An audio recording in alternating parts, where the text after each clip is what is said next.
மக்களே வணக்கம். அக்ரி விழாக்கள் சேனல் மக்களே பாருங்கள். இதை எப்படின்னா குட்டியாக வாங்கி வளர்க்குறோம். நம்ம இந்த குட்டியை வாங்கையில் ஜோடி 13,000 இன்றைக்கி ஒரு 4 மாதம் சென்று அந்த குட்டியோட ரேட்டு 15 போகுது. ஸோ 2,000 நம்மளுக்கு லாபம் கிடைக்கிது ஒரு ஜோடிக்கு. ஆனால் இதுக்கு தீவனம் எல்லாம் இருக்குது. தீவனத்தை பார்த்தோம்னா இன்னும் ஒரு 4 மாதம் வச்சுருந்து விற்றோம் அப்படின்னா நம்மளுக்கு நல்ல ரேட்டு போகும். பாருங்கள் மக்களே, நல்ல கொம்புலாம் பெரும்பெருங்கொம்பாக வந்துருச்சு.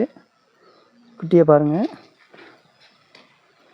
எல்லாமே நம்ம சேல்ஸுக்கு தான் விற்கிறோம், கறிக்கு விற்கிறோம். அதுபோக ஆட்டுக்கு கிடா வாங்குறவங்க வாங்குவாங்க. பாருங்கள் எப்படி கிடக்குது. யாருக்கும் தேவைப்பட்டா கால் பண்ணுங்கள் மக்களே.